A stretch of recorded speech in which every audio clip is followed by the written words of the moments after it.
ગાંધીનગરમાં આજે કેબિનેટની બેઠક મળશે। રાજ્યમાં તૂટેલા ડેમ અને તેની મરામત કામગીરીની સમીક્ષા કરાશે। સ્વસ્થ નારી સશક્ત પરિવાર અભિયાન હેઠળની કામગીરીની સમીક્ષા કરાશે। નવરાત્રી દરમિયાન રાજ્યમાં કાયદો વ્યવસ્થાની સ્થિતિની સમીક્ષા કરાશે। ભારે વરસાદને પગલે પાક નુકસાની અંગે ચર્ચા કરાશે। વધુ વિગતો સાથે associate editor Sonal Anadkat phone line પર જોડાઈ ગયા છે। જે સોનલ, આજે કેબિનેટની બેઠક મળવાની છે, કયા મુદ્દા પર ચર્ચા થવાની સંભાવના?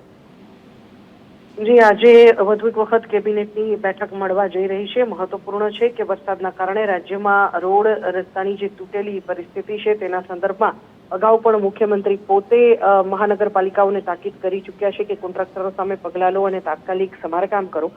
સાથે સાથે જ મહત્વપૂર્ણ છે કે ગઈકાલે જ્યારે ગૃહમંત્રી અમિત શાહ ગુજરાતમાં હતા ત્યારે તેમણે ગાંધીનગર સર્કિટ હાઉસ ખાતે ગાંધીનગર અને અમદાવાદ મહાનગરપાલિકા જે તેમના મત વિસ્તારમાં આવે છે તો તે સંદર્ભમાં તેમણે ખાસ બેઠકો કરી હતી, જેમાં ટ્રંક લાઇન અને ગટર પાણીની જે વ્યવસ્થા છે અમદાવાદ અને ગાંધીનગરમાં તે સંદર્ભમાં તેમણે બેઠક લઈ અને સૂચનાઓ આપી હતી। તો આ તમામ જે સૂચનાઓ છે તેના અમલ સંદર્ભમાં તેમજ રોડ રસ્તાની કામગીરીની જે મરામત છે તે કામગીરીની સમીક્ષા સહિતના જે મુદ્દા છે તેના પર આજે ચર્ચા થઈ શકે છે।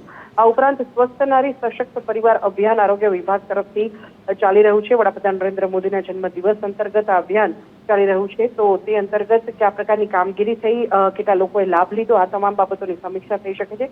આ ઉપરાંત હાલ નવરાત્રીનો પર્વ ચાલી રહ્યો છે, તો નવરાત્રી દરમિયાન રાજ્યમાં કાયદો વ્યવસ્થાની સ્થિતિ કયા પ્રકારની છે, કેમ કે પોલીસ વિભાગ, ગૃહ વિભાગ તરફથી તમામ સ્થળોએ સી ટીમ સહિતની વ્યવસ્થાઓ કરવામાં આવી છે, ત્યારે ટ્રાફિક તેમજ સલામતી સહિતની કયા પ્રકારની વ્યવસ્થા છે, કયા પ્રકારની કામગીરી થઈ રહી છે તેની સમીક્ષા થઈ શકે છે। આ ઉપરાંત ભારે વરસાદના કારણે ખેડૂતોના પાકને મોટા પાયે નુકસાન થયું છે, તો તે નુકસાની સંદર્ભમાં અને પાકના સર્વે સંદર્ભમાં પણ ચર્ચા થઈ શકે છે।